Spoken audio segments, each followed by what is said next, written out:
a ser muy breve. Estamos en la conferencia inaugural, en esta presentación del curso cuyo nombre ya ni siquiera recuerdo, porque creo que lo cambiamos como 4 veces.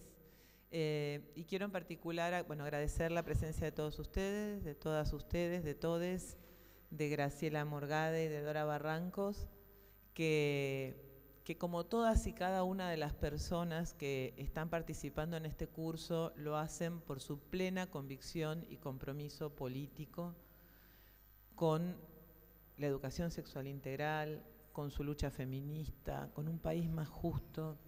Y en ese marco de su militancia es que vienen aquí sin preguntar a qué hora ni por qué y nos acompañan.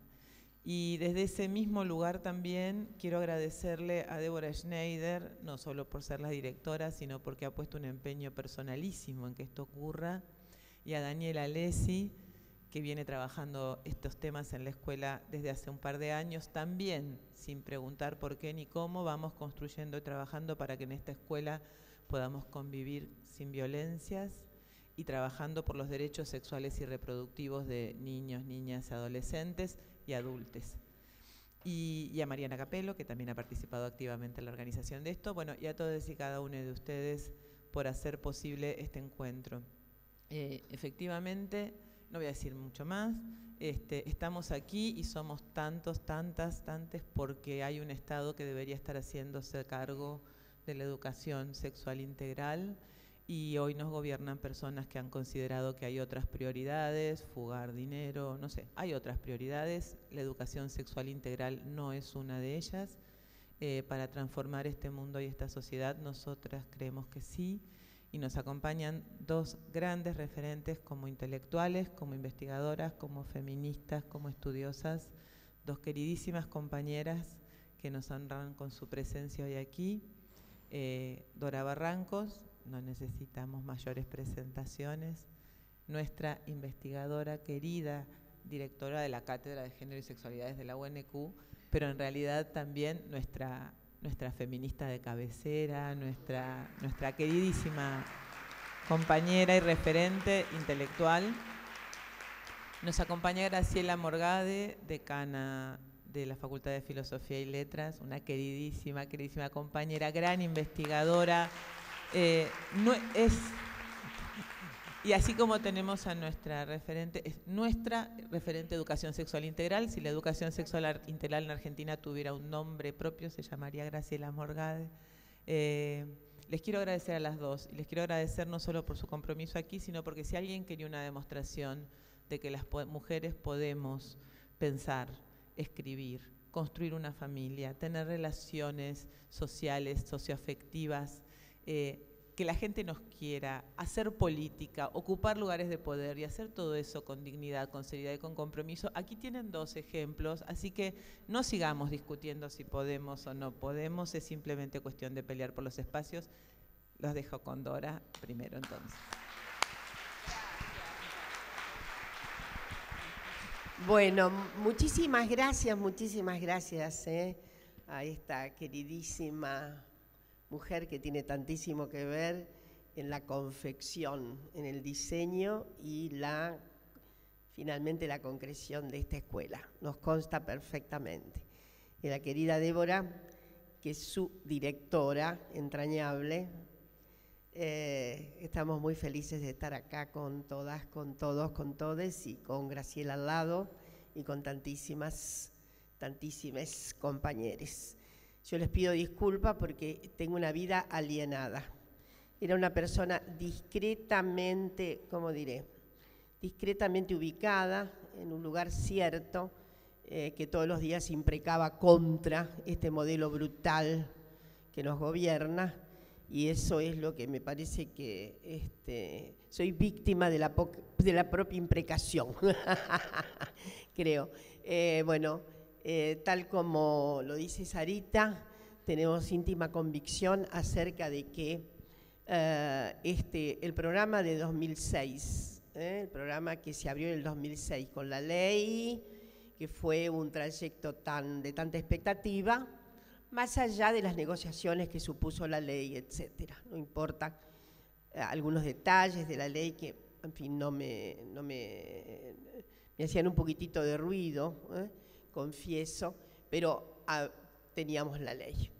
El problema de nuestras leyes, en todo caso, digo esta pequeña digresión antes de entrar a la cuestión central, es que nosotras, bueno, por imperio de la Constitución del 94, tenemos un sistema de leyes que deben ser adheridas.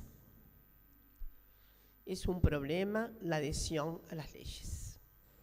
Si por un lado eso es un conato federal, por el otro lado puede ser la fuente de retracción para que la ley finalmente se llegue a ser ley. Entonces ustedes saben que esto de las adhesiones ha significado ya graves trastocamientos.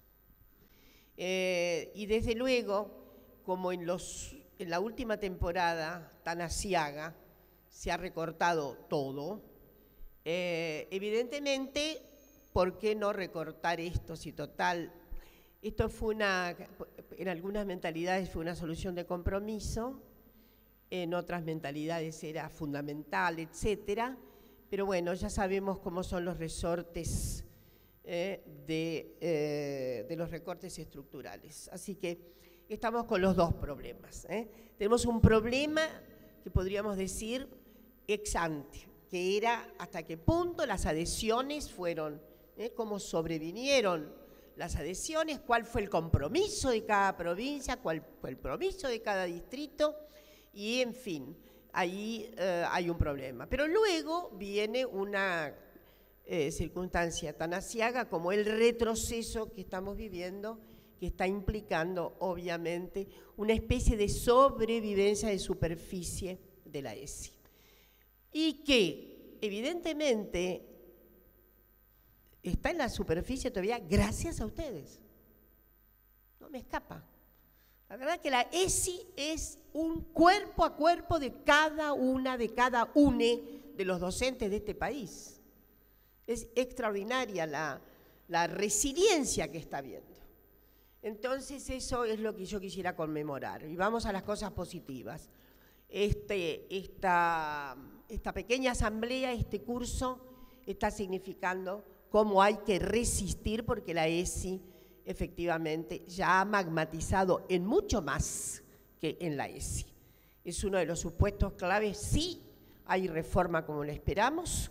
Cuando volvamos a ser felices necesitamos una recuperación activa de políticas. En octubre vamos a ser felices de nuevo. Prepárense. Entonces lo que quiero decirles es que ahí hay que volver a proponer políticas activas de género en la currícula educativa. Entonces, la ESI tendrá que ser acompañada con una serie de medidas más. Sola no podrá.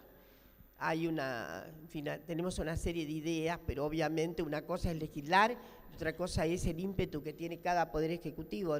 La educación depende del poder ejecutivo. Es decir, la educación, la malla curricular, todas estas cuestiones, está dependiendo absolutamente de medidas que se tomen en la ejecutividad del Estado, no en el aspecto legislativo, aunque podemos coadyuvar, todos los poderes pueden coadyuvar. Bueno, y vamos a las cosas. Estamos a 50 años de Stonewall, no es poca cosa, ¿no? Eso debería ser hoy un motivo agudo para trabajar la ESI en la escuela. 50 años, ¿quién diría? Como yo tengo un poco más de 50, como ustedes saben, me acuerdo perfectamente de aquella estridencia, de aquel significado primero en alguna oleada y de ciertas repercusiones que después hubo acá en la Argentina.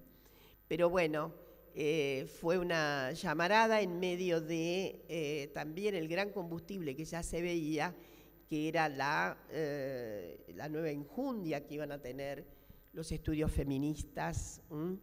Es una circunstancia muy peculiar la de Stonewall, en medio de un mar de protestas, varias protestas se juntan y evidentemente hacen ese sentido de mucho inflamable de aquel momento histórico. Entonces, digo, hay varias cuestiones que debemos rememorar. La guerra de Vietnam, las luchas decoloniales, estábamos ahí nomás de la Revolución Cubana, estábamos ahí nomás de la propuesta. Bueno, había salido y nomás la revuelta estudiantil, estábamos en un clima efervescente, de modo que eso animó, pero creo que de manera notable. Bueno, todavía se estaba en plena demanda de derechos civiles para las poblaciones afrodescendientes en Estados Unidos, ¿no? En fin, yo creo que eso fue magmático, fue una construcción hay momentos en la historia que hay allí unas balizas nuevas, y yo creo que Stonewall de alguna manera tiene esa cuestión, marca un hito, pero también al mismo tiempo fue sin duda un impulsor acerca de, yo diría, las necesarias construcciones nuevas que tenía el feminismo. Y entonces recordarles que los aspectos de la sexualidad, los aspectos que tienen que ver con nuestra condición identitaria, son centrales en nuestra vida. Solo una mala recapitulación de la esfera de todas las dimensiones que nos constituyen podría segregar, podría negligenciar, podría obturar el significado que tiene en nuestra construcción, en nuestros ritmos internos, en nuestro deseo, este aspecto que efectivamente muy recientemente fue considerado uno de los aspectos de base de los derechos humanos. El derecho a la sexualidad es un derecho humano, básico. Y desde luego, ahí hay otro procedimiento. Ustedes saben que por obra y gracia patriarcal es algo muy, muy desquiciante lo que ha ocurrido, porque es como que hubo una división respecto de quienes pueden ser sexuados, absolutamente demandar sexo, tener sexo, disfrutar con el sexo, tener deseo sexual, etcétera, etcétera. Ya lo saben ustedes, ¿no? Y es como que todo eso del otro lado existe, pero tiene una marca normativa muy extraña, es decir, lo antinormativo, ¿no? Es decir, está prerrogado de este lado como marca normativa patriarcal, Está dentro de la marca normativa patriarcal la doble, la triple moral, lo que ustedes quieran. Pero de este lado está la antimarca, está la circunstancia muy recientemente, se habilitó, por lo menos en algunas líneas de conocimiento, hasta científico yo diría, se habilitó a que las mujeres tenían efectivamente deseo, goce sexual. Cuando digo recientemente, digo menos de un siglo. Digo con habilitación plena, porque siempre esta cuestión, y digo, era la antinorma, era la cuestión que estaba del otro lado, ¿no? Era la contracara. Los varones podían, estaban habilitados a todo el dispendio placentero. A organizar primera casa, segunda casa, tercera casa. Y de este lado, como contranorma, digamos, el efecto de esa norma es la norma exigente de que las mujeres solo tienen débito sexual cuando se casan, era la corriente hasta 70 años atrás. ¿Y por qué digo que se tardó mucho en remover el escombro acerca de la plenitud y el deseo sexual femenino como derecho propio? Porque en realidad también los ingredientes del ensayo científico fueron muy dolorosos, muy dolorosos. Yo voy a recordar que Krafft-Ebing, que es ahí el gran maestro, luego viene el llamado cambio del psicoanálisis con Freud y demás, pero Krafft-Ebing fue el último maestro de esa leva de médicos. Krafft-Ebing sostenía a finales del siglo XIX, hace un siglo, no más, que si las mujeres fueran más educadas apenas conocerían el goce sexual. O sea, la idea de que era contranormativo porque era solo de animalidad, cuanto más cerca la especie se situaba en su marco naturalista, de naturaleza naturanda, ahí las mujeres desplegaban esa cosa peligrosísima, ¿no? Que era su desventurada condición de perversas sexuales. Pero esa era la realidad, ¿no? Es decir, justamente la norma marcaba que para acá, como decía Krafft-Ebing, por eso había que educarlas mucho, mucho, mucho, porque también estaba en el principio de una retracción respecto de lo que podrían ser las pulsiones infelices de la sexualidad. Tenemos marcos muy dolorosos detrás, muy dolorosos. Una piensa en el siglo XIX y la retracción espantosa de las mujeres al mundo de la felicidad sexual. La idea de que, insisto en esto, ¿no? Las mujeres estaban marcadas por su signo reproductivo, por la aparición y por la más completa anestesia en materia de sexualidad.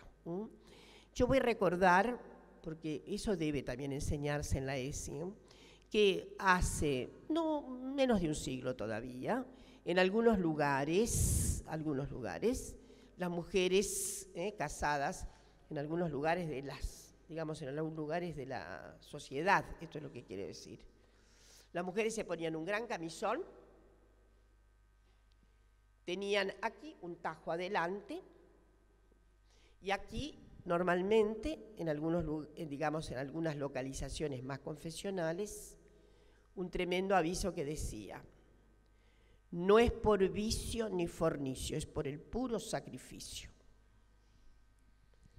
Debería enseñarse estas cosas para mostrar la entelequia de la que hemos podido salir, ¿no? O sea que es por puro sacrificio. De todas maneras, el Estado todavía remeda mucho.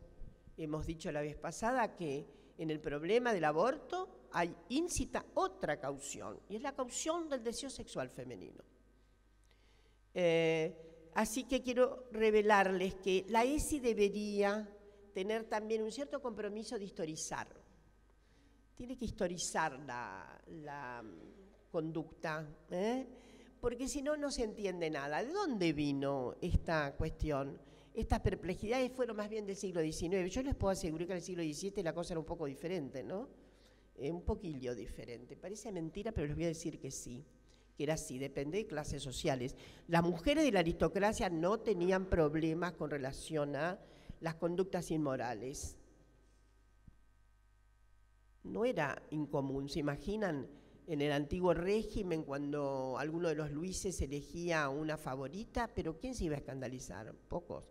Digo, poner esto es interesante, porque dice cómo en el salto cuántico de la humanidad hasta la instrucción científica fue retractora de los derechos de las mujeres.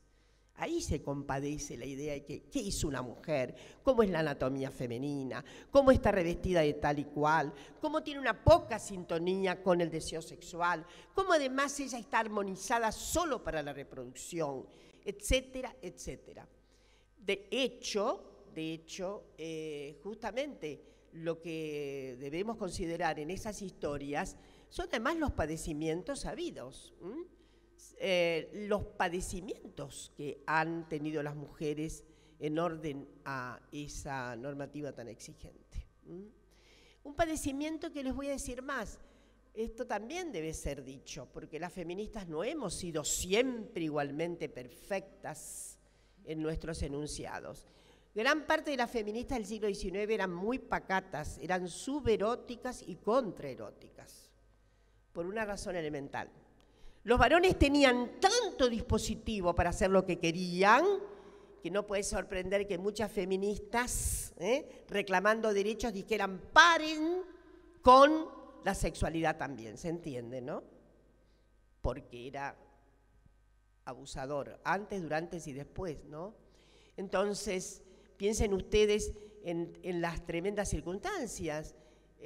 Ayer hemos discutido en una tesis muy buena que ha habido en La Plata, la idea de violación. Violación es un término prácticamente inexistente en el cuadro jurídico del siglo XIX, ¿no?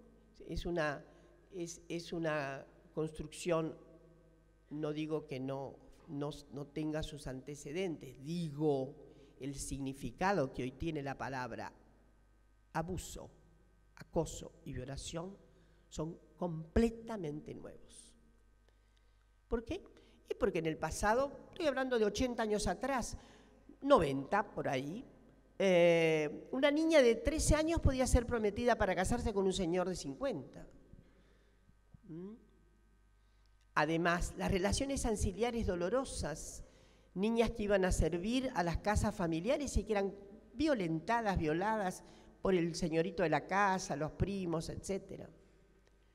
Entonces, todo esto hay que enseñarlo en la ESI. Yo creo que tiene que haber una composición también histórica de acerca de, inclusive, cómo se pensaba y del significado que tiene esta dimensión profunda, central en nuestras vidas, que es la sexualidad y que es la identidad sexual y que es la identidad sexogenérica. Yo voy a ir cerrando.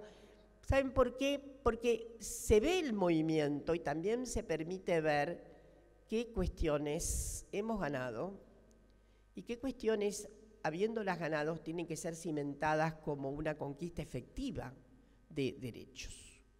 Yo estoy segurísima de que el panorama real que trae hoy, sobre todo la población más joven de la Argentina, es efectivamente un cimbronazo completo a la Arcadia de la sexualidad heterodominante. Es un cimbronazo completo, de hecho.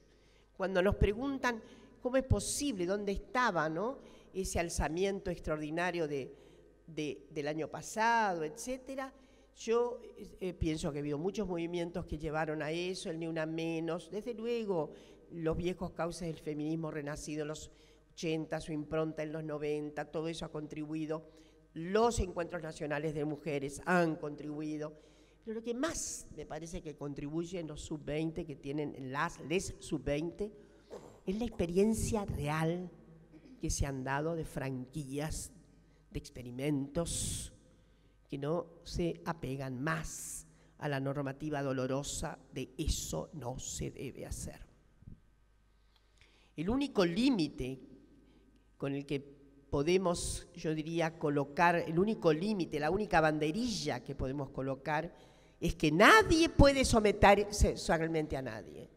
Nadie puede ser víctima del deseo sexual de nadie.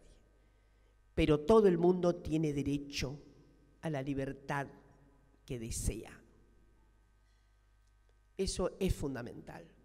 Y yo creo que hay tan avanzado elemento cognitivo hoy entre las generaciones sub-20 que eso casi no da trabajo. Esto casi no da trabajo. Es una cuestión de, efectivamente, de sí merodear la cuestión bien, plantearla bien. Hay muchas cosas que hacer también, desde luego. Con las jóvenes, yo creo que no hay problema ninguno, se los digo francamente. También debe ser también por un acto de cierta ceguera cognitiva, porque uno adivina las cosas y no está tan en trámite directo. Pero es lo que se ve, es lo que surge. En general, la experiencia más cercana que he tenido es que a menudo nos invitan a uno del Carlos Pellegrini y demás, y ahí se ve cómo está la situación. Desde luego, estamos con problemas más recientes, no me escapan, que hay una cierta tentativa, muy rápida, de vorágine, punitivista, acerca de algunas conductas que eso seguramente ustedes van a tener que tratarlas y abordarlas con mucho cuidado, con mucha calidez, con mucha paciencia. Hay de repente un cierto rechazo, ¿no?, a ciertas conformaciones. Los rechazos que se tienen a conformaciones machirulas de los varones es una cosa, y una consagración más, ¿cómo diré?, más abstracta, en ese sentido de más esencialista, de rechazar, habría que trabajarlo mucho, porque en este momento pinta mucho, ¿no? Me he dado cuenta perfectamente por lo que he podido experimentar en las varias veces que he estado en el Pellegrini. Pero en general, yo creo que ahí no hay ningún problema. El problema en todo caso sí está en los contextos de padres y madres, está en los contextos, ¿cómo no? Ahí hay mucho que hacer, sobre todo porque como erguir fuertemente que se trata de un derecho de las niñas, los niños, les niñes, les adolescentes, y que hay que erradicar con mucha prudencia, pero erradicar fuertemente que mis hijos son míos. Nuestros hijos no son nuestros. Nuestros hijos son de ellos mismos. Me parece que este lexema es tremendo. Y ahí hay que apuntarle a la idea nociva de patrimonialidad. La idea nociva de patrimonialidad. Por supuesto, los adolescentes no son ni de los padres ni de la escuela, son de ese territorio propio que funda sus sentidos. Entonces me parece que hay muchísimo que hacer, hay que ser muy creativos en esto.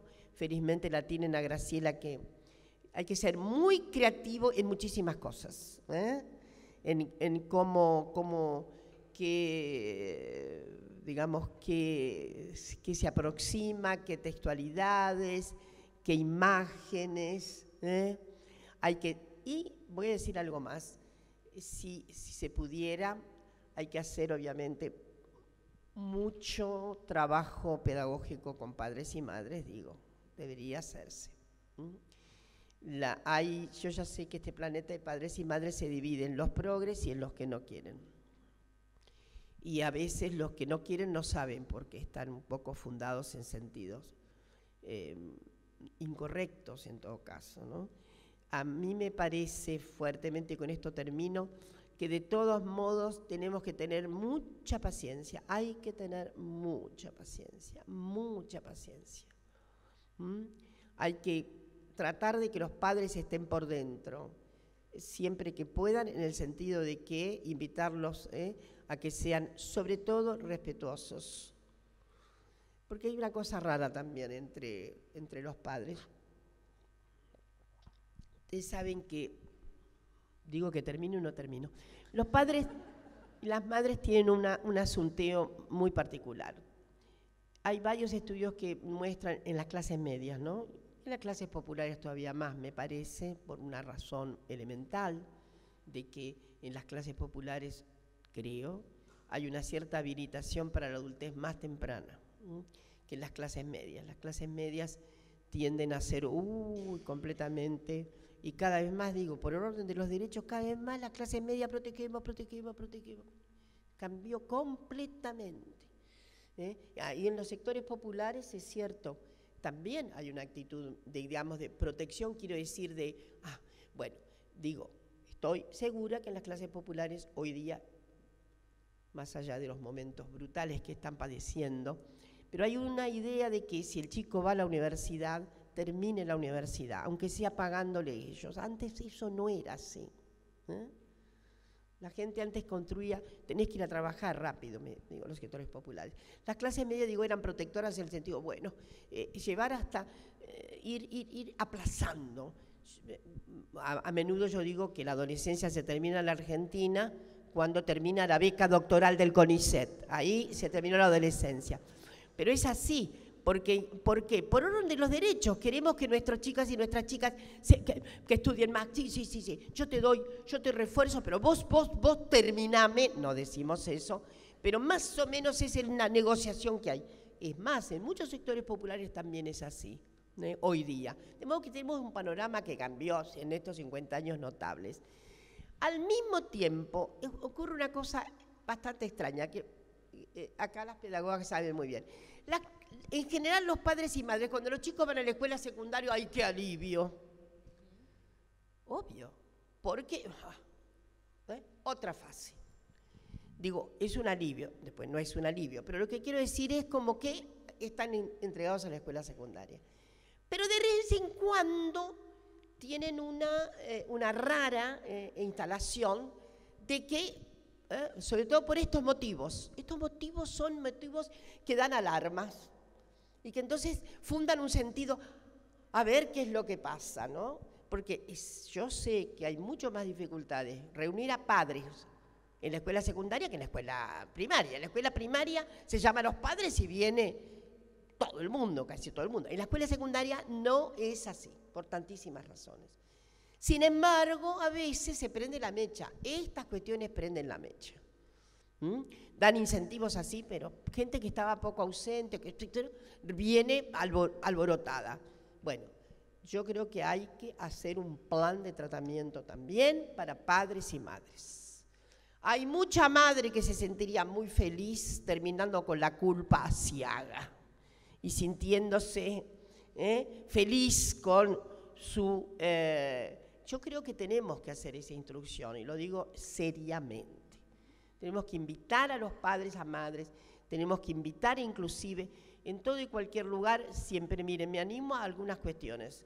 Sabemos que las confesiones hoy día son una fuerte cantera para impedir esto, pero también hay que saber que no todo es monolítico, no todo es monolítico. Así que esta es una causa extraordinaria. Yo pienso que está entre las causas de mayor renovación de la escuela argentina y tiene que ser acompañada con muchísimos otros motivos de cimentación política para sostener, obviamente, equidad de género y todo lo demás, ¿no? Es decir, estoy convencida de que la ESI va a ser una circunstancia central después de octubre, pero también creo que tenemos que pensar fuertemente en la revocación de las mallas curriculares que tenemos que pensar en una forma otra de la formación docente, que tenemos que pensar en una modificación curricular severa, que tenemos que pensar en que la ESI será, si hay un acompañamiento aglutinador y de otras reformas en el sistema educativo para efectivamente erradicar concepciones telúricas patriarcales. El cometido es la erradicación de las concepciones patriarcales. Ese es el sentido que tiene la ESI.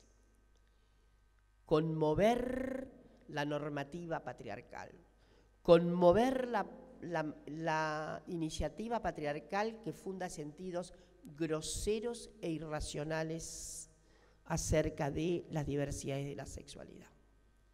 Esa es una convención que apareció duramente y que se instaló inclusive como mandato con fuerza científica. Nada, decirles que estamos muy felices de que esta casa tan prodigiosa sirva como, en fin, como caja de resonancia para estos encuentros que nos permitan finalmente vivir vidas más dignas. Bueno, muchas gracias.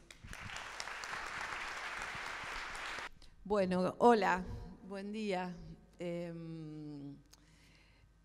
La verdad es que Dora cerraba diciendo que estamos felices y es verdad. Quiero agradecerles la invitación y también la oportunidad, porque ahí decían, Sara, un hueco en la agenda. En realidad la pregunta es cuál es mi agenda, ¿no? Y yo creo que esta es mi agenda. Este es un problema que tengo, porque trabajo de decana, no sé si se entiende. ¿Cuál es la agenda que nos convoca? Y creo que es una agenda, hoy pasan en este momento por lo menos 3 procesos distintos que, para contextualizar, creo que vienen muy bien. Uno es efectivamente los 50 años en que, bueno, en Estados Unidos, en Nueva York, la policía entró en un bar donde se concentraba la comunidad gay, llamado Stonewall. De ahí viene esta movida, y hace 50 años se produjo una represión y se produjo justamente el chispazo que levantó bueno, la visibilización política y la lucha organizada. En ese momento era la comunidad homosexual, básicamente además gays, que, bueno, que en este contexto político de debate y también emergencia de las tensiones sociales, ¿no? De Vietnam, estudiantiles, de las revoluciones, Cuba, etcétera. Todo esto que pasaba en los 60 tuvo hace 50 años esa explosión y eso están hoy celebrando y creo que es una buena celebración estar acá. Y también otra cuestión que pasó en estos días y quiero nombrar es que una vicedirectora de una escuela en Mendoza fue separada de su cargo, fue trasladada, en un principio nos decían a una escuela, ahora sabemos que es a la inspección, fue separada de su cargo porque saludaba a los niños, niñas, niñes en el buenos días de la escuela. Y eso también está pasando en este mismo momento, ¿no? Y en este mismo momento, y acá estamos y estoy en un edificio escolar que está atravesado por un discurso que me parece que forma parte de la vida misma, que dice, ni golpes que duelan, ni palabras que hieran. Quiéreme libre o no me quieras, ¿no? No me obligues a hacer lo que no... Y estuve viendo los carteles y esto está hablando de lo que estamos protagonizando, de esta transformación que en términos educativos y pedagógicos es un enorme desafío para quienes están o estamos desde distintos lugares en el sistema educativo.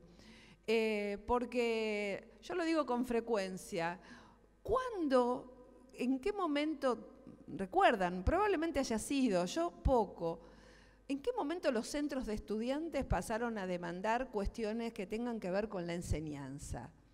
Yo no recuerdo. En general, los centros de estudiantes demandaron el boleto estudiantil, los comedores, denuncias sobre situaciones de violencia que hayan padecido, ¿no? La lucha, estoy hablando de los secundarios, los centros de estudiantes secundarios. Y hace un tiempo ya, y coincido que las marchas del año pasado tuvieron una levadura en las escuelas, hace un tiempo ya que en los carteles, en las cartulinas escritas a mano, empezamos a ver comedor, boleto, educación sexual integral. Es una enorme oportunidad que tenemos les educadores para llenar de sentido la cotidianeidad, llenar de sentido y hacer visibles frente a la derechización de algunos discursos en la educación, que no se trata de jóvenes a quienes no les interesa nada, ¿no? El estereotipo de no les interesa nada, no hay nada que... Hay una juventud, hay estos sub-20 que dice Dora, que están planteando preguntas, están planteando interrogantes, y con esa es nuestro piso y hoy nuestro enorme fundamento para poder trabajar la ESI. Una anécdota muy chiquitita,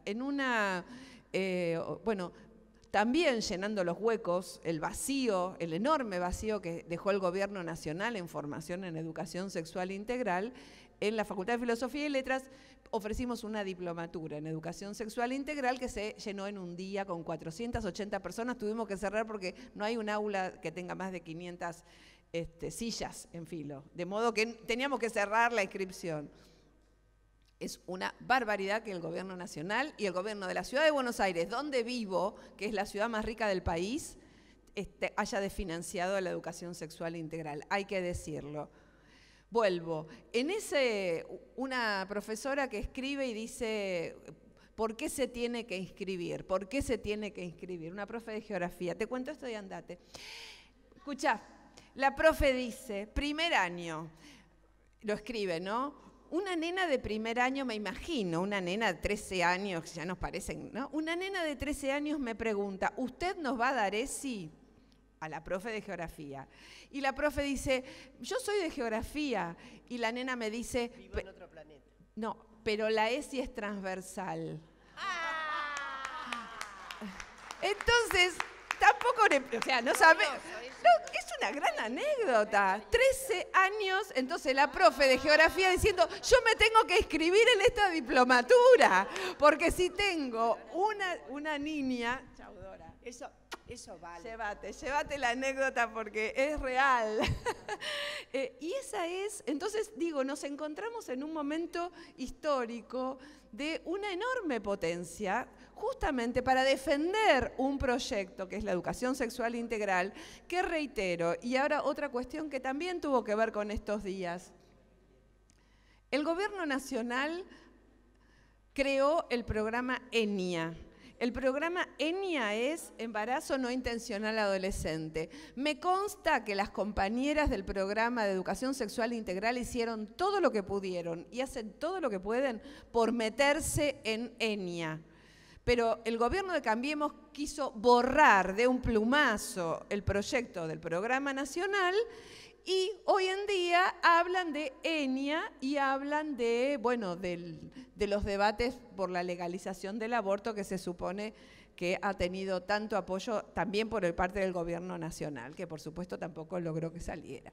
Entonces, este es el contexto en que estamos y me parece en ese sentido que es fascinante. Yo tengo una presentación que, bueno, por supuesto que en estos contextos una se pone como muy firme, ¿no? Todo podría ser discutible, pero bueno, yo hice una presentación que dice los sí y los no de la ESI. Y una primera cuestión, obviamente, que tenemos que marcar es que la educación sexual integral tiene necesariamente que incluir o que pararse en una perspectiva de género.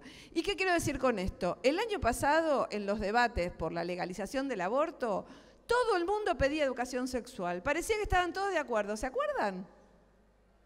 La de los perritos, ¿se acuerdan?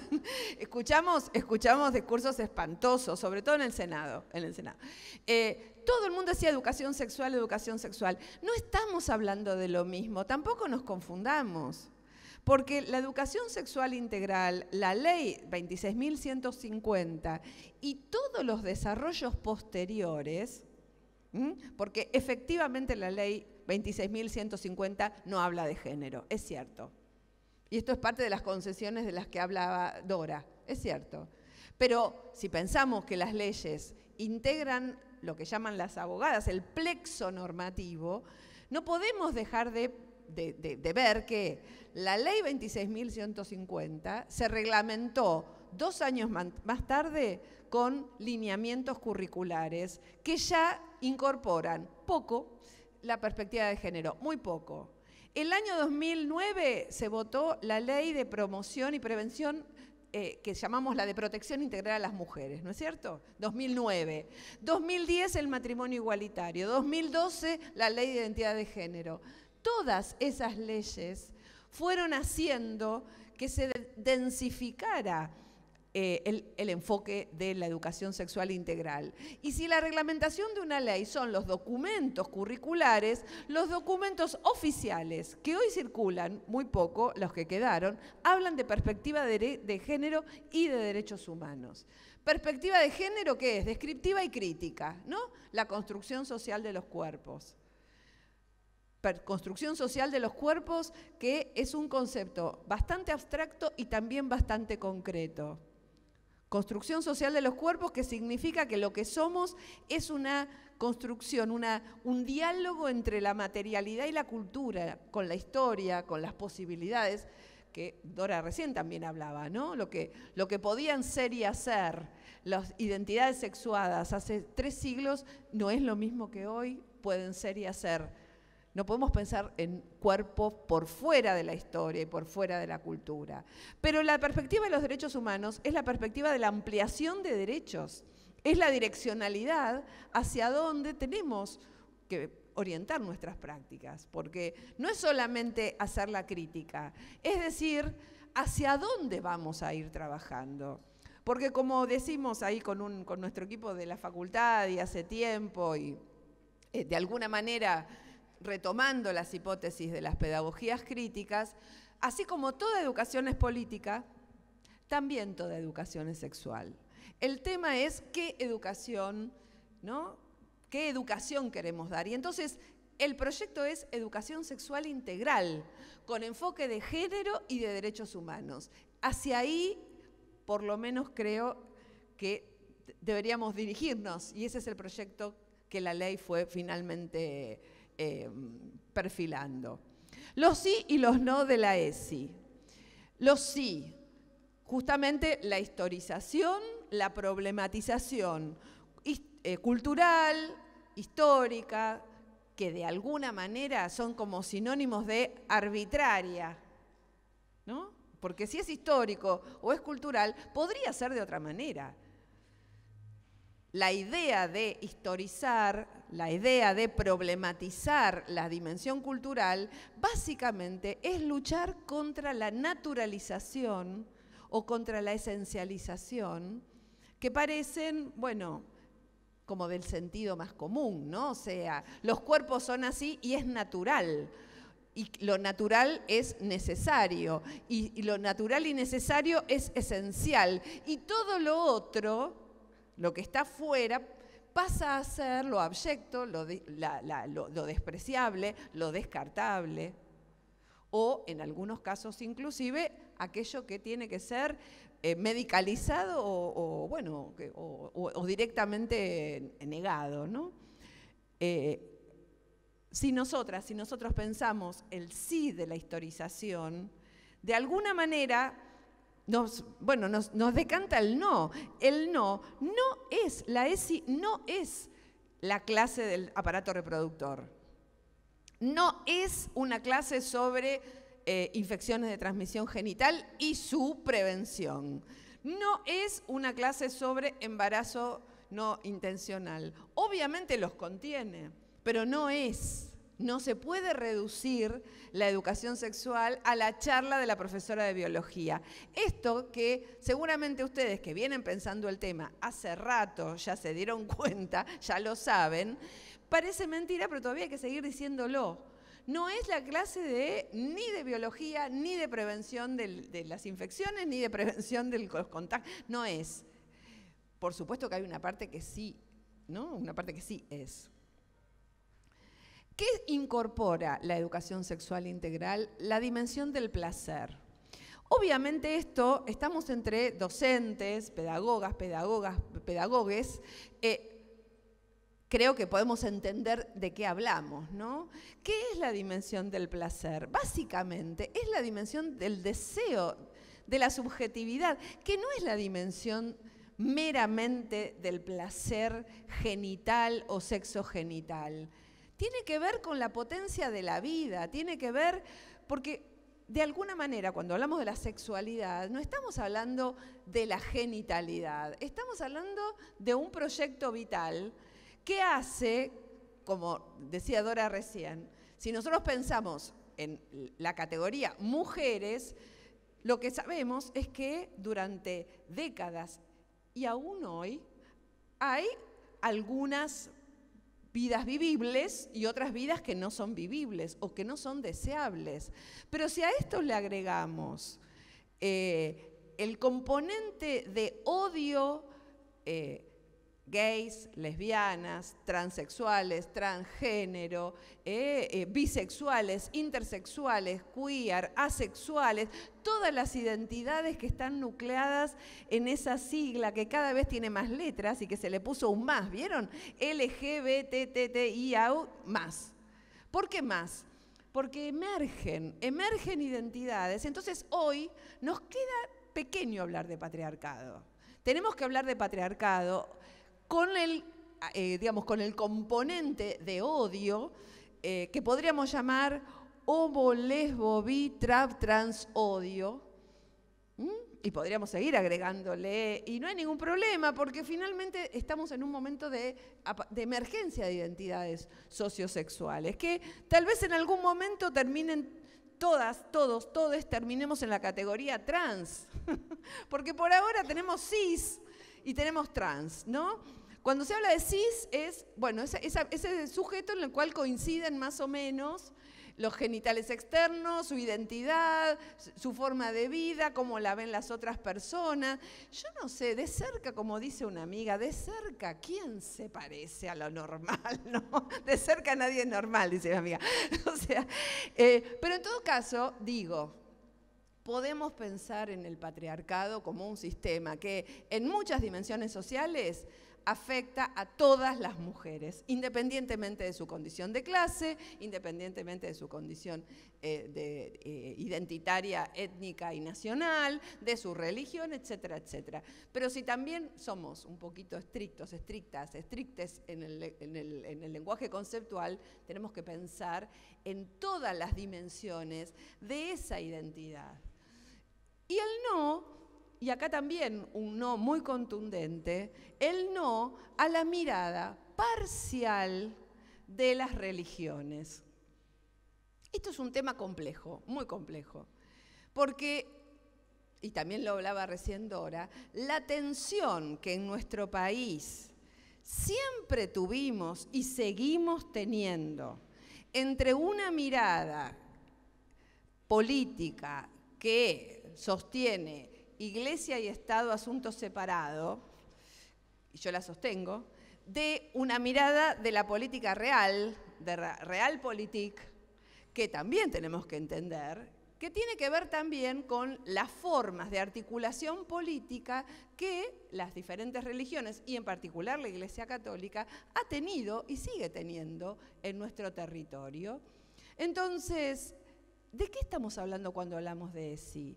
Uno, de que las familias tienen derecho a adoptar una religión. Existe la libertad religiosa en nuestro país, existen las iglesias, existe la Iglesia Católica, las familias, y permítanme llamarlos teóricamente los particulares, o sea, los sujetos particulares tienen derecho a tener creencias religiosas. Pero las escuelas son el Estado. Las escuelas son un espacio de construcción, diríamos utópica, pero construcción al fin, de un universal que pueda contener a todos, a todas, a todes. Para decirlo de otra manera, el discurso de una religión no puede ser el discurso de la ESI, porque es un discurso particular. Es un discurso de una determinada comunidad religiosa y no de otra. Y ambas, o todas, tienen derecho a vivir en nuestro país.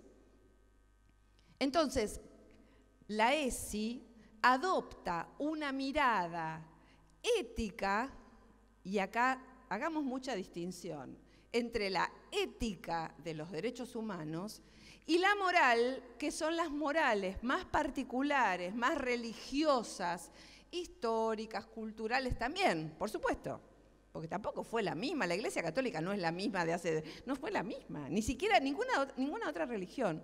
Pero digo, para poder pararnos de una manera contundente, la mirada de la educación sexual integral es una mirada profundamente ética.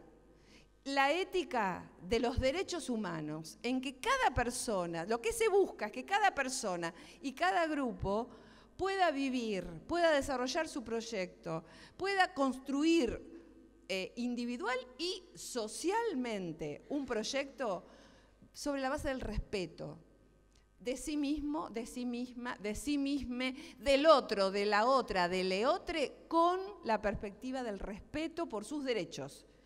Sujeto de derechos, sujetos de deseo, esa es la ética, es profundamente ética. No permitamos que se diga por ahí que la ESI pervierte, ¿no? Tiende a pervertir niños, niñas, adolescentes, que la ESI es libertinaje, que la ESI no lo es falso. En todo caso, habrá que ver quiénes los dicen y por qué, pero seamos contundentes. Sí, ¿no? La ESI es un proyecto ético, sí la ESI incorpora la universalidad, que intenta, universalidad que no está lograda, ¿no? Sabemos que en educación todavía cuesta incluir, por ejemplo, cuánto que cuesta incluir, y sin embargo tenemos como direccionamiento utópico la inclusión. Sí, la reconceptualización de la mirada de los cuerpos y no al binarismo extremo. Entonces, y acá también se nos aparecen otras cuestiones que en el día a día se traducen, por ejemplo, en el tema de los baños. O sea, es como que quedan en un nivel muy empírico, que tiene que ver con cuáles son los cuerpos vivibles, cuáles son los cuerpos posibles.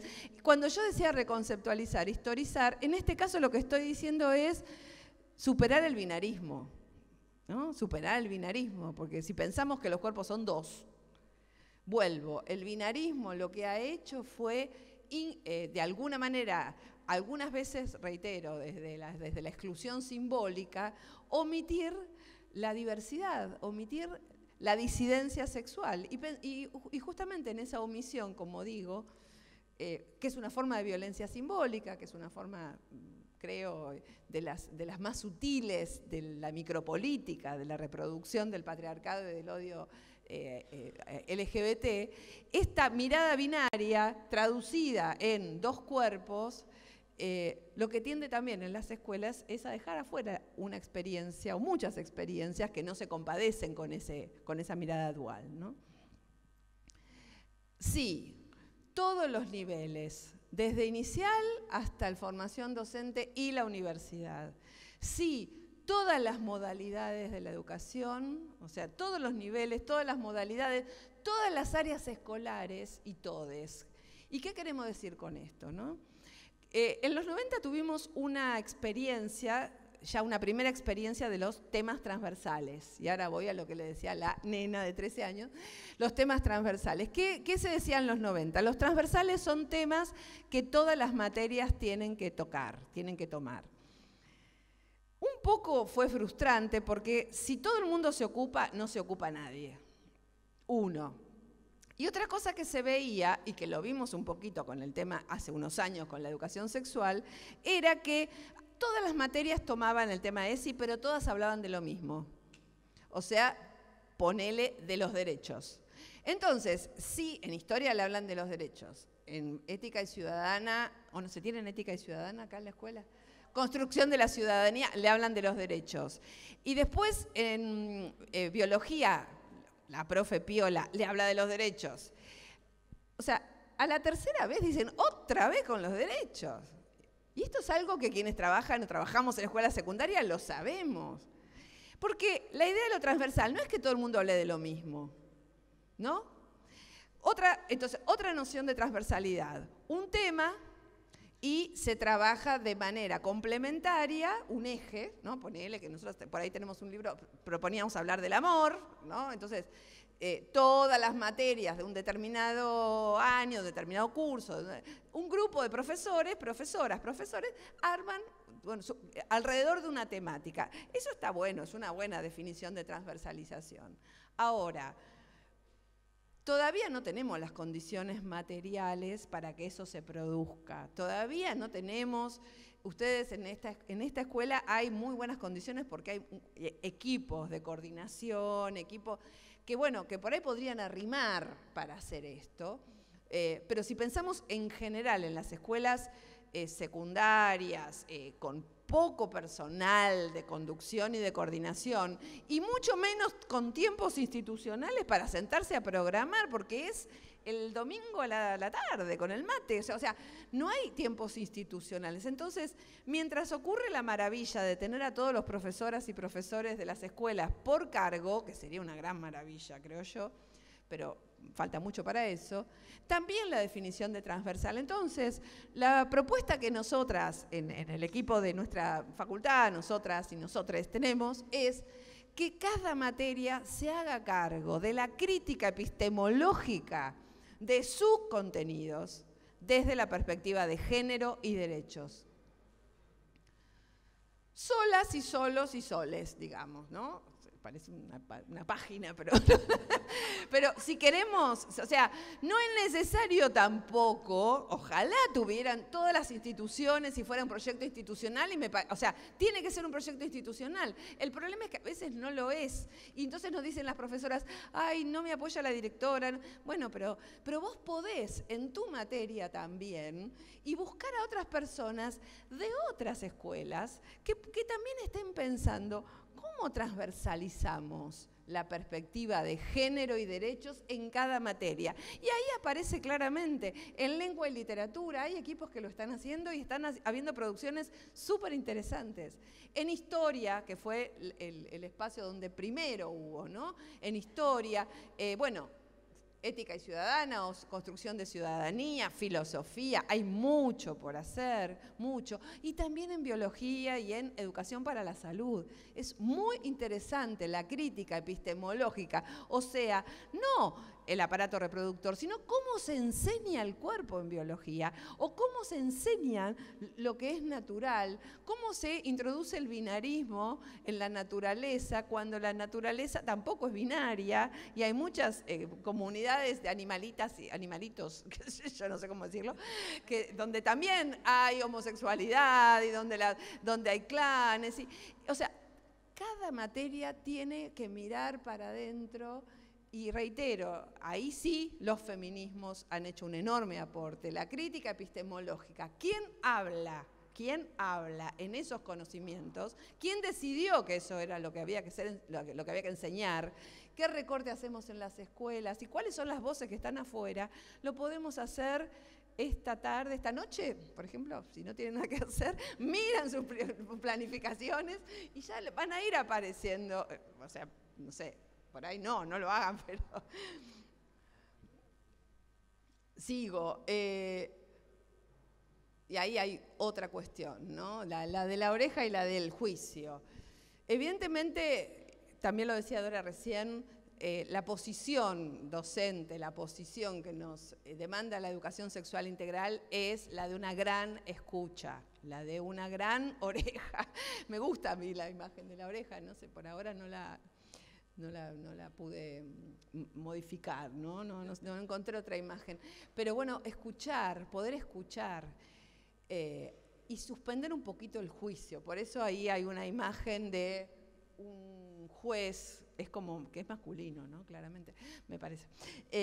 Ahí con el martillo diciendo lo que está bien y lo que está mal, ¿no? Creo que también nos corre de una posición docente.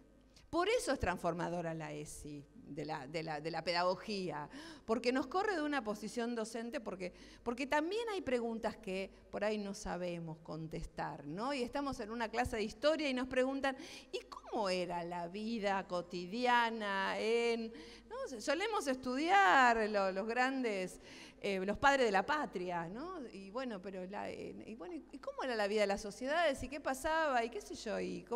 ¿Había anticoncepción en la colonia? ¿Alguien sabe? Había, siempre hubo. Las mujeres siempre supieron cómo no quedar embarazadas. Con distintas, obviamente, ¿no? Porque la química que hoy tenemos y la tecnología que hoy tenemos no era en la época de la colonia, pero siempre se supo cómo evitar algunas cositas.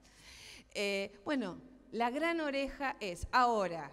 La gran oreja también nos tiene que servir hoy, y de hecho lo escribí hoy en el megáfono de las 12, porque el tema de Mendoza me tiene muy preocupada. La gran oreja nos tiene que servir para distinguir, como decía Dora, esa mamá, ese papá, esa tía, esa abuela, ese hermano, porque las familias son muy variopintas, ¿no? Ese adulto, esa adulta, ese adulte que se acerca y dice, ¿qué le van a enseñar? De las comunidades organizadas que hoy, por ejemplo, en Santa Fe, por suerte, digo yo, y la gente me mira como diciendo, ¿qué te pasó? Por suerte, Amalia Granata ya armó un partido político. Porque eso es lo que algunos grupos están haciendo, abajo, escondiéndose, debajo de la mirada, con mis hijos no te metas, parecen familias preocupadas, parecen familias inquietas, y la gran oreja nos tiene que servir para distinguir eso, la abuela que tiene dudas, la que nunca tuvo ESI, y entonces se pregunta, o la madre con dudas que, bueno, con la que hay que seguir trabajando. A mí me escribió en Facebook una señora diciéndome, ¿qué le va a pasar a mi hija si se entera que hay familias de dos madres? Entonces yo le pregunté, ¿pero usted qué piensa que le va a pasar? Porque la primera cuestión es el contagio, es como que... Entonces, el desconocimiento, poder ir desmontando cuáles son los temores. Y además, en algún momento, también tenemos que estar preparados, preparades, para decir, ¿sabes qué? Hay una ley y tienen derecho. Yo no digo andar arrojándole la ley por la cabeza a las personas como si fueran avioncitos, pero en algún momento de esa escucha, esa gran oreja, en algún momento decir, bueno, hay una ley. Entonces, en una escuela católica, por ejemplo, otro tema controvertido de la ley del año 2006, el tema del ideario institucional. En una escuela católica, ¿qué tienen que hacer? Tienen que enseñar todos los contenidos de la educación sexual integral en las escuelas católicas. ¿Qué pueden decir? En nuestra comunidad preferimos el matrimonio entre una mujer heterosexual, un hombre heterosexual y la genitalidad con el objetivo de la procreación, o sea, para tener hijos. Que seguramente no dicen ni hijas ni hijes, pero dicen hijos. Entonces, pueden decirlo. Lo que no pueden decir, y esas son las herramientas que docentes tenemos que tener, es que no haya otras formas de familia, porque las hay. Sociológicamente sabemos que las hay. Que otras formas de familia no tengan derechos, porque tienen derechos, porque en nuestro país existe el matrimonio igualitario y existe la ley de identidad de género. Y tampoco pueden decir que son enfermedades, porque ya, por suerte, salieron del vademecum de las enfermedades todas las formas de homosexualidad y todas sus variantes. Entonces, eso no lo pueden decir. Y eso es el profesionalismo docente, que quienes inclusive trabajan como docentes en las escuelas también tienen que tener claro, porque es el respaldo que cada docente tiene.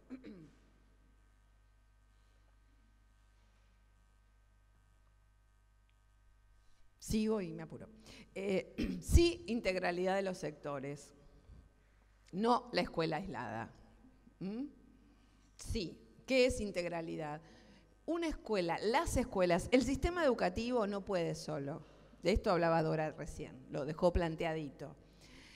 La educación sexual integral abre una cantidad de realidades, de experiencias que si nos quedamos solo en las escuelas, con información, lo más probable es que nos quedemos con una angustia tremenda y que además no podamos hacer demasiado, porque las escuelas no pueden reemplazar otras áreas del Estado. La ESI es una política social, no es una política meramente educativa. Tiene que articular con las áreas de salud, porque, bueno, no nos gusta el modelo biomédico, pero necesitamos articular con áreas de salud. Tiene que articular con áreas de justicia y de derechos, porque la detección temprana de situaciones de violencia o de abuso también requiere una respuesta institucional de otro orden.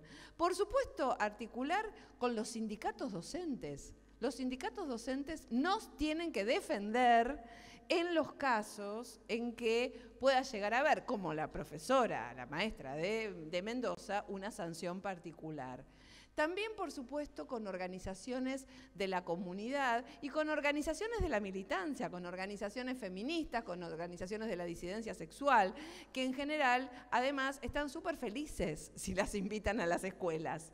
Entonces, no trabajar la escuela aislada, porque, reitero, no es adecuado y además, obviamente, nos vamos a llenar de una angustia tremenda. Por eso yo estoy muy en contra del día de la jornada por la igualdad, el día que se habla en todas las escuelas de violencia de género. Hay una ley que se votó a fines del 2015, medio por error, no sé, estaban en el medio del balotaje, salió una ley que está buena en sí, que es, hay que hablar de violencia de género en las escuelas. El problema es que dice que un día al año. Entonces, ¿qué hizo? El Programa Nacional tragó saliva y dijo, bueno, vamos a preparar antes y después, vamos a trabajar, porque hablar un día de igualdad, hablar un día de violencia y que emerjan todas las situaciones de abuso, violencia, etcétera, y realmente son situaciones muy complejas, muy difíciles, que requieren, reitero, de otros sectores también para poder abordarlos, ¿no? Y por último, diría, los nuevos interrogantes. El lenguaje inclusivo es un problema, un hermoso problema, pero es un problema, Porque si nos vienen a pedir a la Real Academia Española, como dije hoy, la Real Academia Española, que es española, que es academia y que de real es la realeza, ¿no? Es eso, no es la realidad, Pérez. La Real Academia Española, real, es de la realeza, de la realeza. Bueno, si vienen con la Real Academia Española, sonamos. Evidentemente, el lenguaje inclusivo está metiéndose en la vida cotidiana, interpelando, apelando y también poniendo en tensión muchas otras cuestiones que necesitamos en conjunto discutir, porque evidentemente solas, soles, tampoco lo vamos a poder hacer. El tema de los baños, el tema del binarismo y la infraestructura escolar, eso también es una cuestión a dejar planteado, por lo menos para seguir pensando, ¿no? El método del escrache, no voy a abundar, pero está habiendo respuestas individuales o de grupos que muchas veces lo que muestran es la falta de institución. Porque, pensemos, el escrache fue el método que la agrupación Hijos creó para, frente a la falta de condenas de genocidas, asesinos, ir a sus casas y decir, aquí vive un genocida. Eso fue el escrache. Frente a la falta de Estado, frente a la falta de justicia. Yo creo que muchas veces, cuando hay escraches entre chicos y chicas, hay falta de Estado y hay falta de justicia. Lo que no debería haber es una impugnación a las chicas, que en general son las que hacen los escraches, pero sí un trabajo institucional para poder trabajar sobre los vínculos, sobre el consentimiento. También de alguna manera lo que le pasa a los chicos, ¿no? Y ahora hablo así en una especie de genérico masculino porque está pasando también que la subjetividad masculina está tan interpelada que los chicos, bueno, hay algunos varones en deconstrucción, varones antipatriarcales, digamos, hay grupos de reflexión que se están construyendo alrededor de esta cuestión, no saben dónde meterse. En las escuelas no podemos mirar para el costado, ¿no? Y por último, una cuestión que vuelvo a esta organización política, cuando se intenta impugnar a la perspectiva de género que está en construcción hace, qué sé yo, 40 años, 50 años, que además tiene muchas versiones distintas, mucho desarrollo, con esta idea de que es la ideología de género. Esta ideología de género, lo que intenta es agitar una analogía. ¿Se acuerdan? Las personas, acá hay gente bastante joven, pero las personas que tenemos una cierta edad, en la dictadura, hablar de ideología era ser marxista. O sea, si vos tenías una ideología, era que eras marxista. Con el tiempo nos fuimos enterando de que finalmente ideología es una manera de pensar. En todo caso, es un conjunto de ideas. O bien, más bien estrictamente marxista, una manera de ocultar la realidad, que también, eso sí es bien marxista, digamos. Pero quien dice ideología de género, hay un libro en internet que se llama El libro negro de la nueva izquierda, y que está referido al feminismo, y que hay un señor llamado Agustín Laje, que no es Antonio, no sé si se parece un poco, Agustín Laje, que escribió el libro, y que están trabajando, militando contra la perspectiva de género y están organizándose y se reúnen en muy diversos lugares los fines de semana, y es una militancia micropolítica que tenemos que conocer y contra los que nos tenemos que preparar también, porque vuelvo y con esto cierro. Con mis hijos no te metas es un movimiento internacional que en Costa Rica trató de poner un presidente y casi lo logra, que está en la base del partido de Bolsonaro, y que Amalia Granata, reitero, nos hizo el favor de visibilizar como proyecto político de poder. Yo no voy a tener ningún problema con un proyecto político de poder porque nosotras lo tenemos. El tema es que no se visibilizan así. Entonces aparecen como familias preocupadas y con un manto que tiene que ver con una manera de ver moral. En realidad lo que están ocultando es un proyecto que es derogar la ley de identidad de género, derogar todo lo que tenga que ver con género y la ESI. Lo hicieron en Perú, lo hicieron en Perú, tuvieron que sacar todas las veces que se hablaba de género de los contenidos curriculares. Entonces, no seamos, o sea, tengamos una cierta prevención. Yo diría, no andemos por la vida con una paranoia extrema, pero tengamos una cierta prevención y tratemos de ver quién habla cuando del otro lado alguien habla. Bueno, nada más. Gracias. ¿Alguna pregunta, comentario del público asistente, de algún profesor? Yo me olvidé hoy de nombrar a los 2 vicedirectores, porque esta escuela tiene vicedirector pedagógico o académico y vicedirectora socioeducativa, así que a Pablo y a Vivi también, y a todo su equipo, y están los coordinadores, las coordinadoras, y voy a presumir, y algunas de las representantes de la Comisión de Mujeres que saludan al fondo, que son las autoras de los cartelitos y de las frases. Y bueno, ¿alguien se anima a preguntar algo? ¿Algún comentario? Te quería comentar que en Mendoza, por lo que contaste hoy de la maestra, me pareció re interesante, hay una denuncia en la Universidad de Mendoza, un docente que viola a varias chicas y está en libertad, y hay toda una movilización porque en realidad hay toda una organización de varones que están bancando a este docente y legitimando su intervención, que me parece interesante lo que marcaste porque evidentemente es más fuerte de lo que estamos pudiendo ver y hay una movilización muy grande en relación a eso en Mendoza.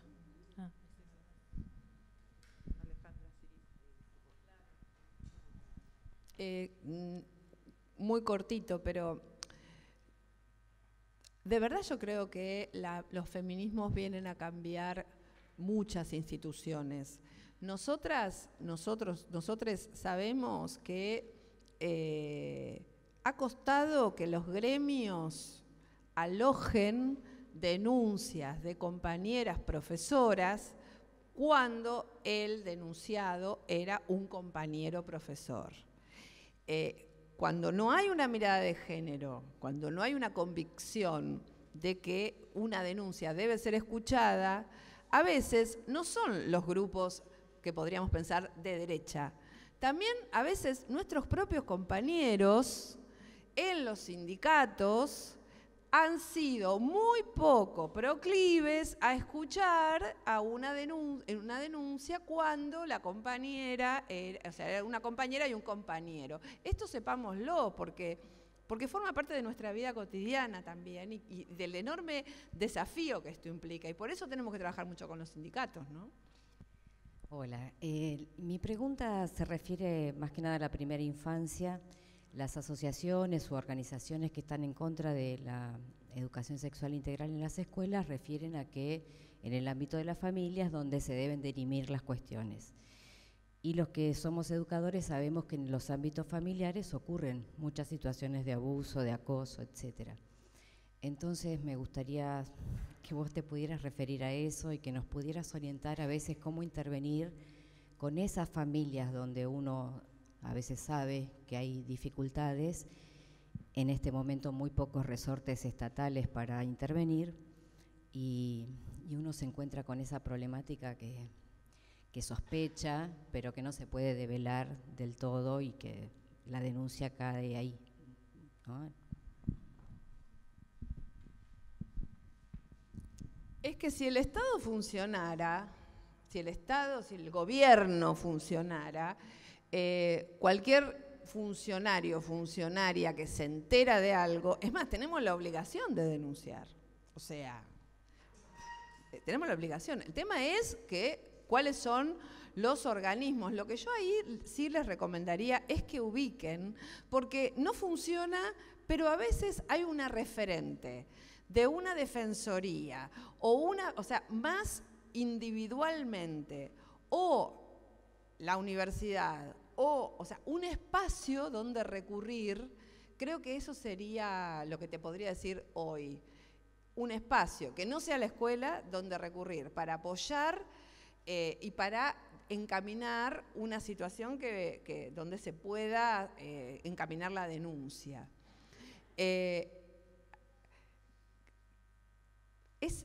En el nivel inicial, yo sé porque hay compañeras que trabajan en el nivel inicial, en el nivel inicial en este momento se está dando una especie de revival de lo que fue. ¿Ustedes se acuerdan cuando se empezó a universalizar el tema de los derechos del niño, la niña? Que se hicieron muchas campañas y en algún lugar las familias se sintieron interpeladas porque justamente esta idea de que los niños, las niñas son propiedad de la familia, ¿no? Y esto también tenemos que responderlo, porque en nuestro Estado, en nuestro país, la Convención de los Derechos de Niños, Niñas y Adolescentes, no estoy hablando de la ESI, estoy hablando de la infancia, ya tiene estatus constitucional, ¿no? En el 94 se incorporó. Entonces, los derechos, esas familias están equivocadas y hay que poder trabajar en esa dirección, que es hasta dónde llega la familia, hasta dónde llega la escuela.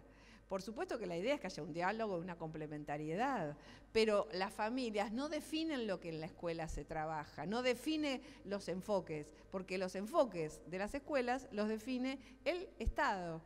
Y las escuelas tienen, estatales y privadas, ¿no? Pero tienen ambas esa dependencia de un régimen que tiene que ver con lo estatal. Y bueno, y eso hay que poder, ¿no? distinguirlo.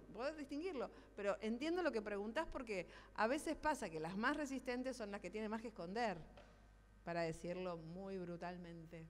Y las que tienen más que esconder, yo ahí les diría, recurran porque tal vez hay una defensoría de niños, niñas, no sé cómo es la estructura en tu ciudad, no, en tu localidad, pero alguna referente a veces hay para recurrir. Y recomiendo eso, por supuesto, salir de la escuela. ¿Qué tal? Buen día. Quería preguntar si al momento de la sanción de la ley, de la implementación del programa, se pensaron algunas instancias de control, seguimiento y evaluación de que se cumpla la ley, los lineamientos curriculares, si existen, ¿cuáles son?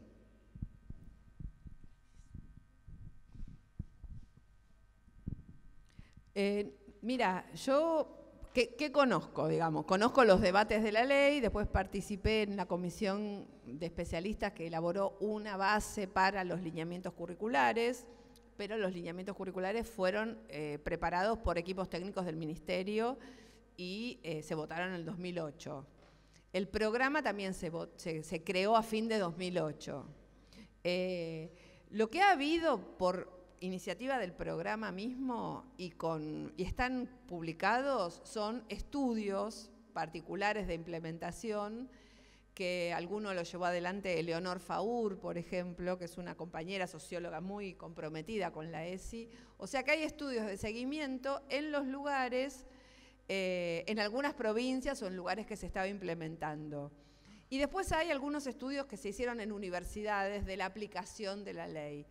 No, a nivel programa está el de Leonor Faur, o sea, el programa convocó a un equipo para hacer un seguimiento de qué estaba pasando y está publicado en la página del programa. Tal vez lo que vos estás preguntando es dónde se aplica y dónde no se aplica, que eso también, ¿no? Y ahí el programa mismo fue creando información, así que si te interesa eso... te diría que consulte la página del Programa Nacional, que hay algunas publicaciones. Bueno, primero con Ana y después vamos con Mitch. ¿Qué tal? Buenas tardes a todas, a todos. Una consulta para pensar estos nuevos interrogantes con respecto a los baños no binarios, cómo podemos abordarlos. ¿Qué pensamos en esta perspectiva de repensar en este contexto, ¿no? En el contexto de conurbano, pensar que hay muchas familias que están muy aferradas a la iglesia, sobre todo la iglesia evangélica, nuestros barrios populares está como muy fuerte, justamente por la presencia de este Estado, porque considero que sí hay un Estado, pero por ahí no el que nosotras y nosotres queremos, sino que hay un Estado que marca muy bien su plataforma política, ¿no? De exclusión y de ciertos sectores, captarlos por la necesidad también del contexto político, sociocultural y económico, y tienen mucha plata, entonces atraen mucho a las juventudes, a las familias. Cuento una experiencia que están dejando los pibes y las pibas de participar en espacios de murga, por ejemplo, que las organizaciones tenemos en el barrio. Yo vivo en el barrio y milito en el barrio también. Entonces, pensar en esto, iglesias evangélicas están diciéndoles que es algo que es una danza del diablo, entonces no pueden ir más a hacer expresiones artísticas porque los atraviesa totalmente la familia y aparte el compromiso que asume la familia de que todo su núcleo familiar asista a estos lugares. Entonces, pensar estos nuevos interrogantes en un contexto de barrio, de conurbano, bueno, preguntarte qué estrategias y qué podemos hacer nosotras y nosotres acá, ¿no? Mira, yo básicamente no sé, o sea, la verdad que no. Ay, se está saludando amorosamente, justo le dije que no sé. ¿Me escuchaste que no sé? No, lo que digo es, ahí está, o sea, creo que es algo que tenemos que pensar en conjunto. ¿Por qué digo que no sé? Porque la verdad, hablo absoluta y genuinamente y desde el corazón, yo creo que tiene que cambiar el gobierno. Tiene que cambiar el gobierno de la provincia. ¿Y esto qué significa? No es que va a cambiar el gobierno y van a dejar de existir las iglesias evangélicas, o va a dejar de existir el patriarcado, o vamos a hacer una coherencia total que no tenemos, ni siquiera ahora, pero creo que tiene que cambiar el gobierno, porque lo que están haciendo estas iglesias, justamente lo que vos decís, no conozco tu barrio, pero conozco lo que pasa en Ciudad de Buenos Aires, en Almagro, en donde le consiguen laburo a los pibes y las pibas, les consiguen trabajo. Porque como tienen plata y tienen vínculos, entonces satisfacen ciertas necesidades de pertenencia, económicas, inclusive han sido exitosas algunas agrupaciones en temas de adicciones. Entonces, es evidente que están llenando, estoy de acuerdo con tu enfoque, claro que sí, son un Estado dentro del Estado, están llenando los vacíos, pero lo que creo es que la escuela pública, nosotros tenemos, yo estoy, digamos, parada en la escuela pública, ¿no? Me parece que la escuela pública es un bastión de lo universal para trabajar en conjunto, para poder pensar en conjunto, hasta qué punto te dan el trabajo, pero te piden el alma, ¿no? Entonces poder distinguir, si conseguiste un trabajo, está bueno, porque la verdad, laburo no hay, pero que no te compren el pensamiento, que no te compren el voto, ¿no? Y que no te compren el alma, que no te compren la subjetividad, porque es lo que estas iglesias hacen. La captación de la subjetividad entra por una materialidad, que es eso, yo te protejo, te doy trabajo, o te saco de un contexto, te doy un lugar donde estar. Entonces, yo haría pie en las escuelas y haría pie en esto, en poder distinguir. Reitero, para mí el ejemplo del trabajo es muy claro. Te consiguieron trabajo, mirá, qué bueno que trabajás. Ahora, poder pensar, pero ¿qué más? O sea, vos pensás que esa es la solución para nuestro país, para tu comunidad, porque es una salvación individual. Y esa salvación individual, de esa mirada no se sale porque es neoliberal además. Es el neoliberalismo en los sectores populares. El neoliberalismo en los sectores medios es el discurso del emprendedorismo. El neoliberalismo en los sectores populares es el discurso de la salvación individual, que es también apoyarse en alguna de estas iglesias evangélicas, que no son todas, ¿no? Entonces, creo que en las escuelas yo diría que nos apoyemos en la organización escolar, que siga en pie y fuertemente. Y bueno, y sigamos pensándolo, porque es un camino complejo, lo entiendo perfectamente. Hay un video que quería decir. Dale, un video que si no lo vieron, traten de verlo, también esta noche, después de revisar las planificaciones, vean este video. Es largo, se llama Género bajo ataque, tal vez ya lo vieron. Género bajo ataque, está en YouTube. Género bajo ataque, después, si quieren lo anotan. Es muy bueno, es un video muy bueno, está muy bien hecho y muestra cómo en Costa Rica, en Colombia, en Perú, en Brasil y el intento de seguir, porque en Argentina está en elaboración, los grupos se organizan de la misma manera, hasta tal punto que el color y la estética de Con mis hijos no te metas, de los grupos en la Argentina, es igual a los grupos en Costa Rica y los grupos en Perú. Es la misma estética. Entonces, eso también viene bien para mostrar, a ver, ¿de qué estamos hablando? ¿Estamos hablando de un proyecto político partidario? Bueno, nada, andá y ganá las elecciones y ganame, pero ganame en elecciones, ¿no? Que eso es como más limpio en todo caso, y tratemos de que no nos ganen, ¿no?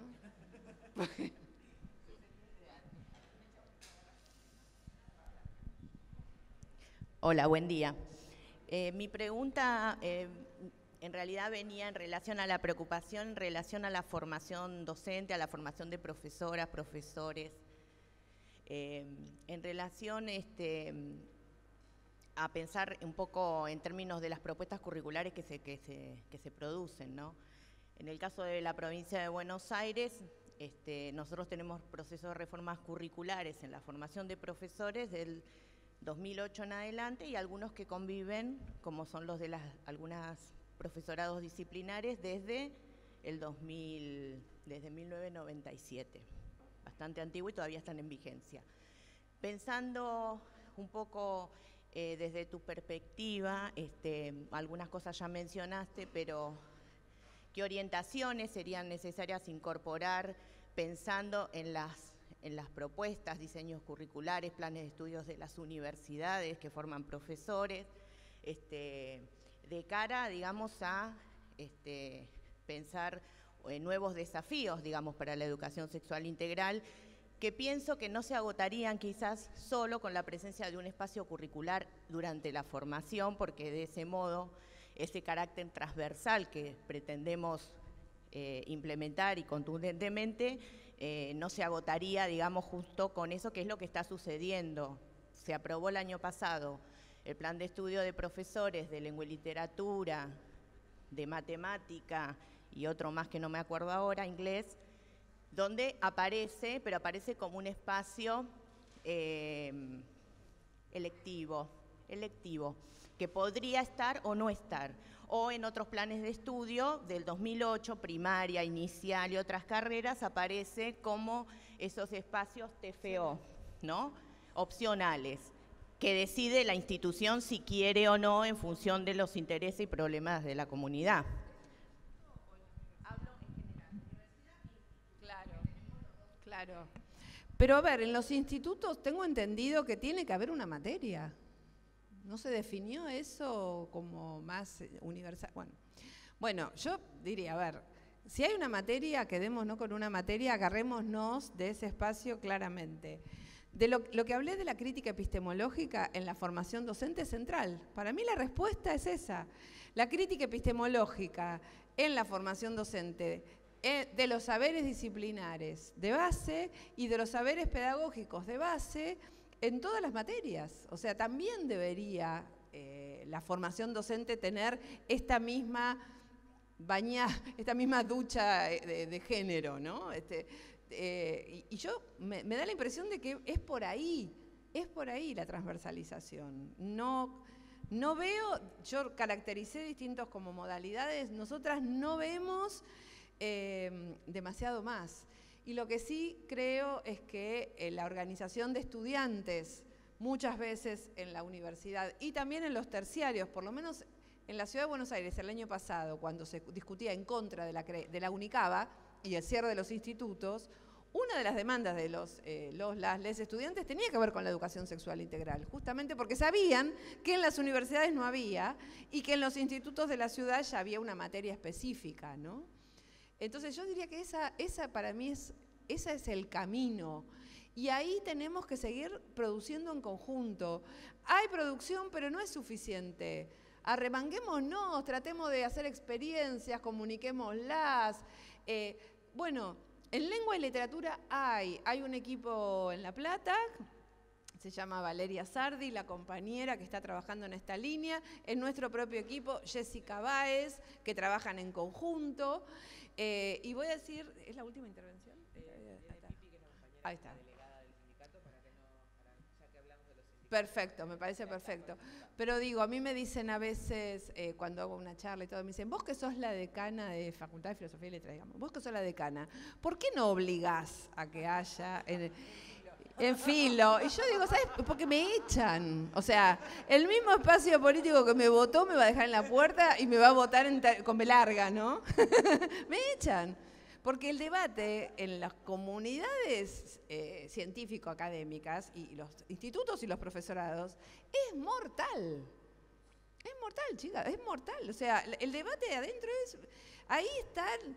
O sea, hay una concentración de poder tremenda en la educación superior. Meto a los institutos y las universidades ahí en la misma categoría. Y eso lo tenemos que dar nosotros frente a cada cambio de plan, o en grupos, o metiendo en nuestras materias. Lo tenemos que meter nosotros. Bueno, ahora sí, última intervención de Pipi. A ver, yo digo, perdón, la profesora acá. Bueno, es preguntarte si hay marcos normativos hermanas a nuestra ESI en otros países de Latinoamérica o del mundo y si son incluso ampliatorios, por ejemplo, en el tema del binarismo.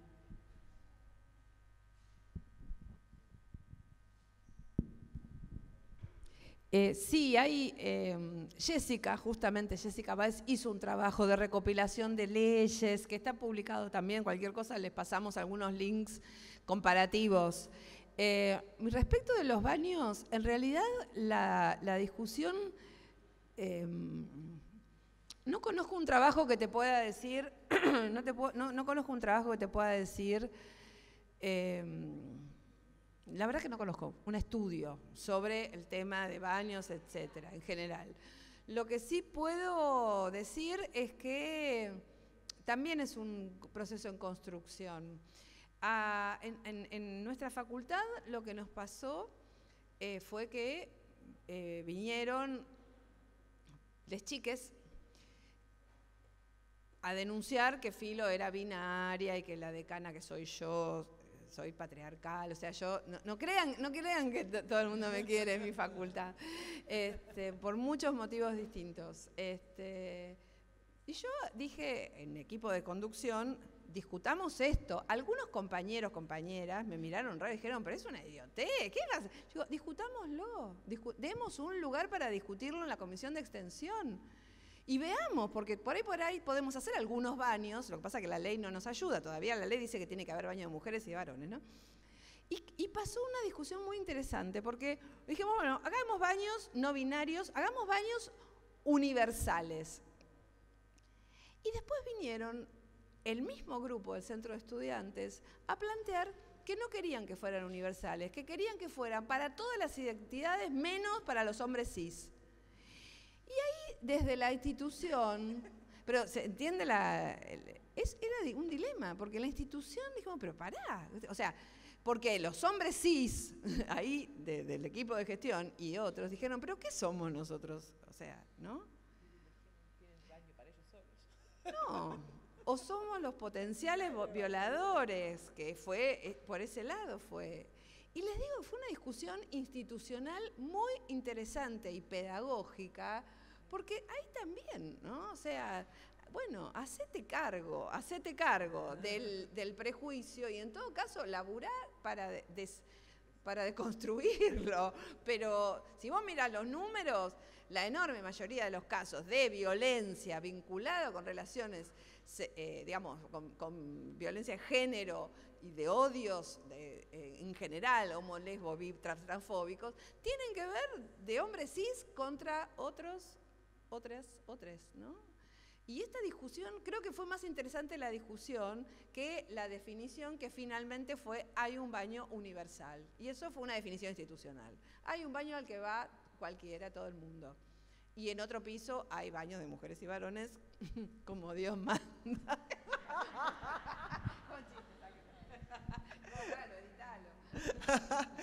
Bueno, y así con este toque de humor de Graciela damos por terminada esta etapa. Muchísimas gracias, Graciela, por todo esto.